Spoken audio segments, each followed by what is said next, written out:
everybody, welcome back to another video. I hope you are having a fantastic day so far. My day is going pretty good. My week has been absolutely jam-packed busy. I do apologize for the lack of uploads. I've been so busy trying to catch up with stuff from last week because I was ill last week. And yeah, I've just been flat out. So I do apologize, but from Monday, we're back to normal, 2 to 3 videos a day. So hopefully that makes up for it.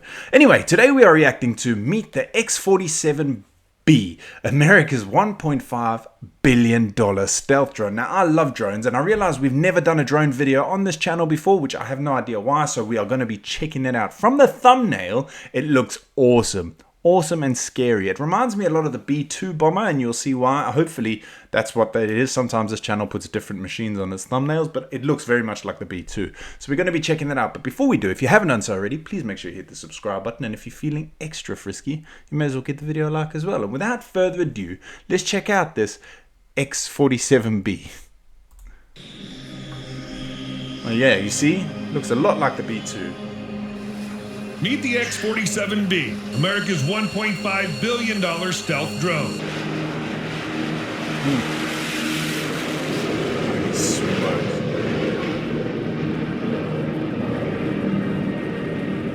The U.S. Navy almost developed like a robot. Look at that. Armed carrier. Look at that. It's got like that meet mop thing. That is crazy. What's scary about these things, I don't know if I said it already, is that they're unmanned. That's mental. Oh, play. The U.S. Navy almost developed a stealthy, armed, carrier-launched attack drone to bring new range dimensions to maritime power projection. This drone would have conducted high-risk forward offensive missions against enemy air defenses, enemy surface ships, and even adversarial fighter aircraft. Moreover, this first-of-its-kind drone had the potential to serve as a carrier-launched refueler.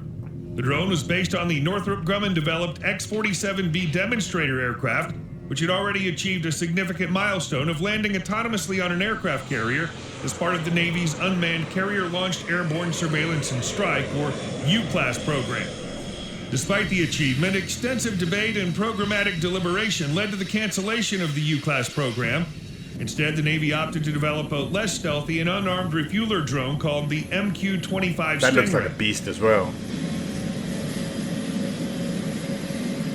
On March 18, 2021, some prominent members of Congress called on the Navy to resume the development of a UCAS-like capability. The Navy needs to develop an unmanned, long-range carrier-based penetrating strike capability. Yet this nascent UCAS program was usurped to field a far less capable MQ-25. Oh man, that one's drone. wings fold up. Representative Bob Whitman, House Armed Services Subcommittee on Sea Power and Projection Forces ranking member, said in prepared remarks in Congress. Retired in April 2015, the U.S. Navy's two X-47B, known by their call signs as Salty Dog 501 and Salty Dog 502, represent the most significant progress at 501 and Salty Dog 502. If you look at that, did you guys ever make those paper planes at school, paper aeroplanes? Now, I've never been good at making paper aeroplanes. I'll put my hands up to that. My mate used to make them, and they were shaped like that, and they would go for ages. I can't believe the wings fold. I mean, it's crazy to me to think that the wings can fold and then flatten out and take off. It's mental, but what do I know? I couldn't even make a paper plane. Represent the most significant progress in unmanned combat aerial systems to date.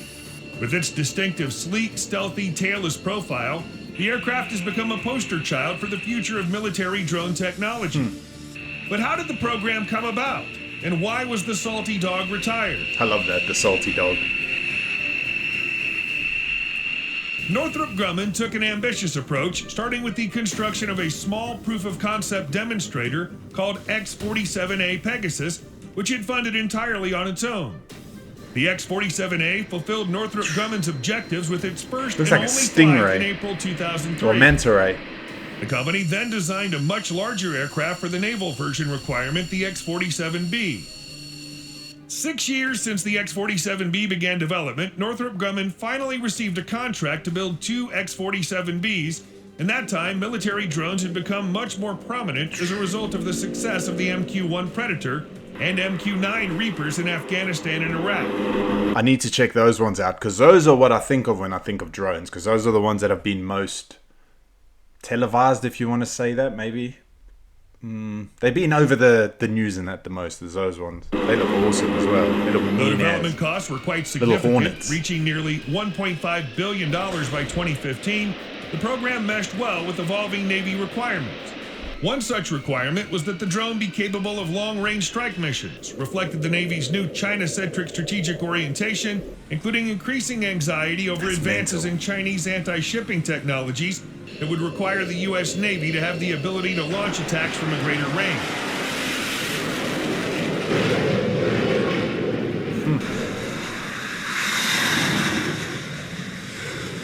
The X-47B has an overall design similar to that of the Northrop Grumman B-2 Spirit. See? It features a blended wing body with no vertical stabilizer, and above its pointed nose sits the air intake for a single Pratt & Whitney F100 220U turbofan engine, which is the same engine used in the F-16 Fighting Falcon. The engine is a two-shaft afterburning turbofan that produces up to 17,000 pounds of thrust. The engine's designed to provide the drones with a high level of performance and maneuverability. The X-47B has a wingspan of 62 feet and a length of 38 feet, with an empty weight of approximately 14,000 pounds and maximum takeoff weight of 44,000 pounds. It can provide a cruising speed of 685 miles per hour and has an operational range in excess of 2,100 nautical miles. Its operational altitude is up to 40,000 feet. Doesn't look real. The X-47B's flight test began in 2011 and lasted Maybe that wasn't. Maybe it was one of those computerized things, but if it was real, it doesn't look... slightly over 4 years. During this period, it demonstrated the ability to perform a full range of shipboard and non-combat aerial operations, such as deck handling, launch and recovery, integration with manned aircraft operations, and in-air refueling from a manned tanker. These were all significant achievements for autonomous UAVs. Then, when the X-47B autonomously landed on the aircraft carrier USS George H.W. Bush, many hailed it as a historic moment in the development of military drone technology, as carrier landings are among the most challenging tasks for pilots. On November 10, 2013, the testing of the X-47B continued aboard the USS Theodore Roosevelt. During this phase, the digitized carrier-controlled environment of the UAV was tested, including the communication and interaction between the drone and carrier personnel during launch, recovery, and flight operations.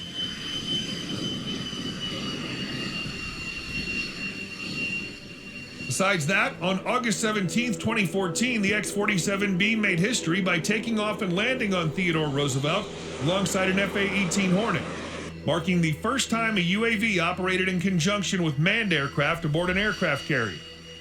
The Hornet was launched from the carrier, followed by the X-47B.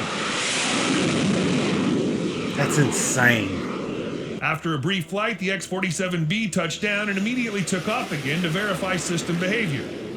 After That is mental. There's no one... It's unmanned.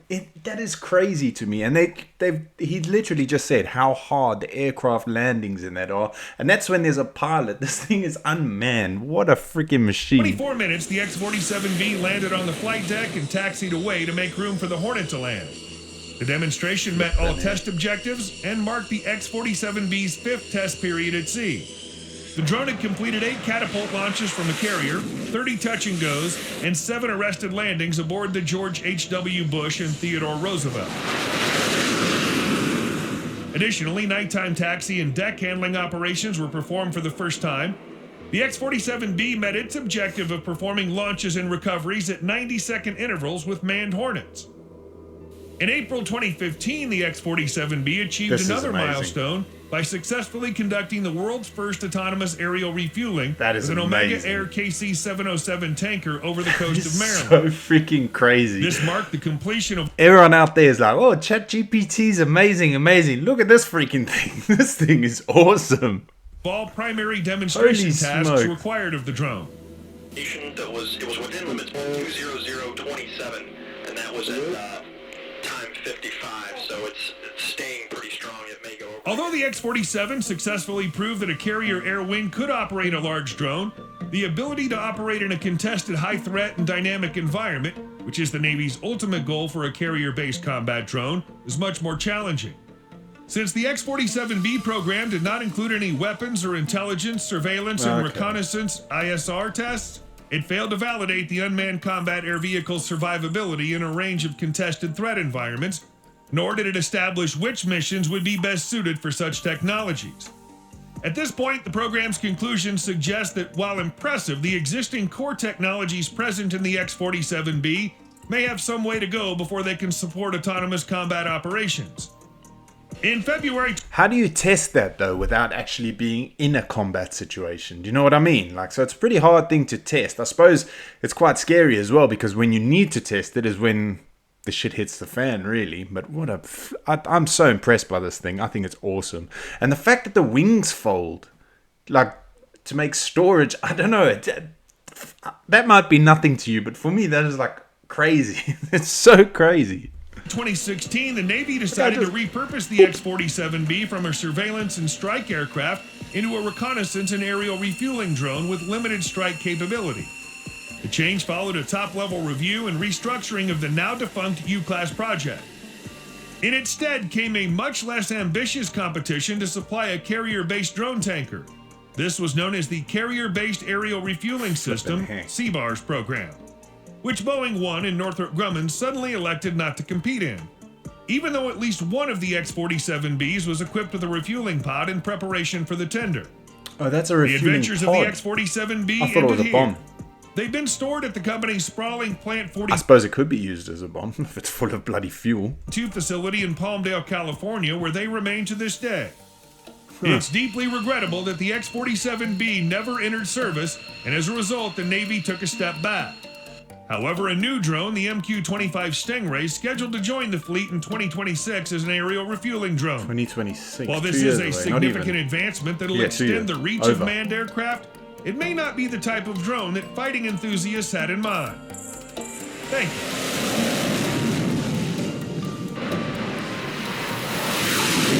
you. Well, look at him. Watch him, how happy he is. Watch, ready? Yes, mate. I feel the same way, even though it's not being used in actual battles or anything. I think it's freaking awesome. I don't know, it's a bit sad that it's not going to be used and it's been sort of retired, but what a machine. I love that. I'm going to get really into drones now, which is a nightmare for everyone else, because when I talk to my missus about the helicopters and some of the other awesome ones we've reacted to on this channel, she gets quite frustrated with me and bored really easily, whereas I think they're freaking amazing. And since she's my best mate and the only person I really talk to, she's unfortunately stuck with my useless facts that I now have learned. Anyway, guys, thank you so much for watching. Like I say, we'll get back to the normal schedule from next week, Monday, back to 2 to 3 videos a day. But like I've also said, I've got so much crap to do. It is actually insane the amount of stuff I've neglected over the summer that needs to be done in a short window of time before the weather gets cold. But anyway, thank you so much for watching. I hope you have an amazing rest of your day, and I will see you all in the next video. Peace.